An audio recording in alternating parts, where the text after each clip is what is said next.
Baik, ini ada pertanyaan. Sebenarnya ini bukan kewenangan saya untuk menjawab, tapi karena ditanyakan, maka saya coba untuk menjawab sebisanya. Ini ada pertanyaan, seberapa bahaya pengajian Salafi Wahabi sampai pengajian tersebut dibubarkan? Saya tahu maksud penanya ini, karena kemarin ada pengajian yang diisi oleh Ustadz Syafiq Reza Basalamah yang dibubarkan oleh ormas tertentu. Nah, baik. Saya tidak tahu kenapa pengajian tersebut dibubarkan. Lebih jelasnya tanyakan sama mereka. Kenapa dibubarkan? Saya mencoba beberapa saat yang lalu membaca, salah satunya karena pengajiannya dianggap provokasi, dianggap pembuat onar, dan dianggap itu adalah kumpulan orang-orang Hizbut Tahrir. Itu menurut mereka.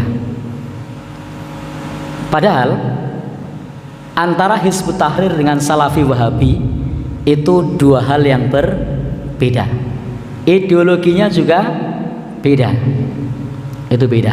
Nanti lebih jelasnya bisa tanyakan saudara kita yang di sebelah ini, yang paham dengan keduanya. Yang pertama, Salafi itu taat dengan penguasa yang sah, meskipun penguasanya itu zalim. Jadi Salafi itu taat dengan penguasa yang sah, meskipun penguasanya itu zalim. Sehingga tidak benar kalau dikatakan bahwasanya provokasi, karena Salafi itu taat dengan penguasa yang sah meskipun pemimpinnya zalim. Nah, Hizbut Tahrir beda. Hizbut Tahrir itu kontra dengan pemerintah. Hizbut Tahrir itu salah satu perjuangannya adalah untuk mengimbangi dominasi media dari pemerintah, sehingga isi dari media-media Hizbut Tahrir itu adalah kritik terhadap kebijakan-kebijakan pemerintah. Sementara kalau Salafi itu jangankan untuk mengkritik, ngerasani saja mereka tidak berani. Jadi orang Salafi itu ngerasani saja tidak berani, apalagi mengkritik. Tapi kalau Hizbut Tahrir itu biasa mengkritik kebijakan pemerintah. Salafi tujuan dakwahnya adalah menegakkan tauhid. Kalau ditanya apa tujuan dakwahnya, dakwahnya adalah menegakkan tauhid. Kalau Hizbut Tahrir tujuannya apa? Menghidupkan kembali napa Ustaz? Khilafah Islamiyah. Nah, jadi tujuannya adalah menghidupkan kembali khilafah Islamiyah. Jadi beda. Maka tuduhan itu tidak benar karena beda. Jadi barangkali mereka berkumpul pun antara Hizbut Tahrir dengan Salafi ini tidak ketemu secara ideologi, karena yang satu anti mengkritik pemerintah, yang satu suka mengkritik pemerintah. Yang satu tujuannya adalah menegakkan tauhid, yang satu tujuannya adalah mendirikan khilafah. Dua hal yang berbeda. Jadi tidak benar kalau yang dimaksud seperti itu.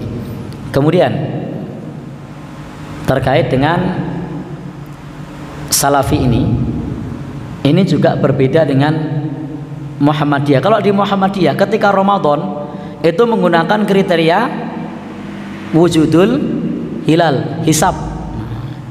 Sementara kalau Salafi tidak pakai hisab, wujudul hilal, tidak pula pakai imkanur ru'yat sebagaimana pemerintah, tapi siapapun pemerintahnya, apapun kebijakan pemerintah itu, tentang kapan puasa akan ditaati. Itu Salafi.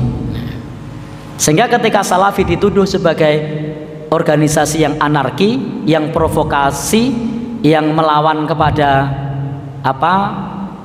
penguasa, maka itu tidak benar.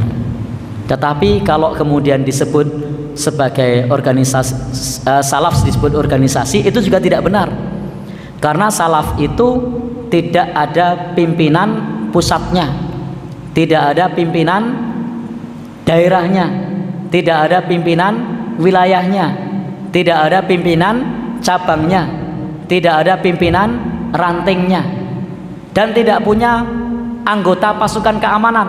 Kalau Muhammadiyah kan punya kokam, ormas sebelah juga punya.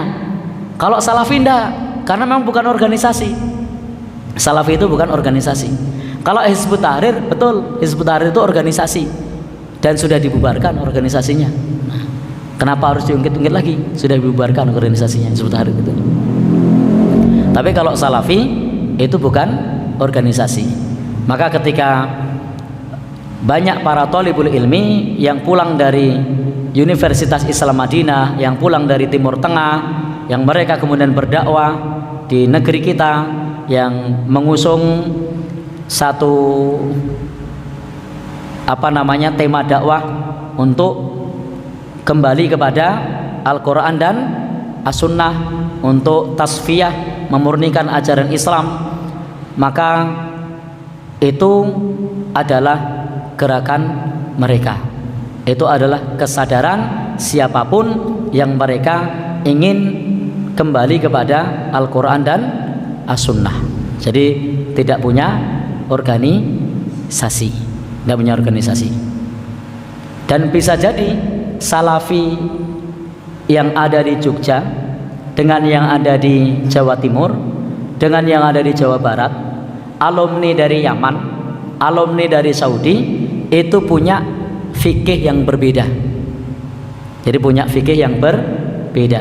Ada yang kepada fikih Syafi'i, ada yang ke fikih Hambali, ada pula ke fikih-fikih yang lainnya.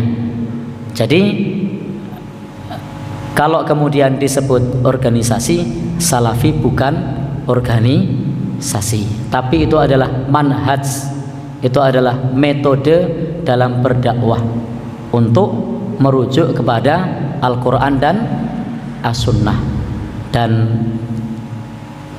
kalau demikian, maka diakui atau tidak, Muhammadiyah itu adalah pelopor gerakan kembali kepada Al-Quran dan As-Sunnah. Sebelum maraknya seperti saat ini adanya dakwah dari saudara-saudara kita salaf, Muhammadiyah itu sudah menyatakan diri sebagai gerakan tajdid, gerakan pemurnian. Tajdid itu artinya pembaruan, tapi pembaruan dalam agama itu adalah kembali kepada sumbernya, bukan kemudian dipoles, bukan. Kalau agama tajdid, pembaruan, itu artinya kembali kepada sumbernya. Sehingga dalam hal ini di Muhammadiyah sesungguhnya manhajnya sama, mengajak kembali kepada Al-Quran dan As-Sunnah, mengajak kembali kepada bimbingan para salafus soleh, salaful ummah, mengajak kembali kepada bimbingan Rasulullah Sallallahu Alaihi Wasallam. Wallahu alam bishawab. Jadi kesimpulannya belum terjawab ya, apa sebabnya, apa bahayanya, silahkan tanyakan ke mereka.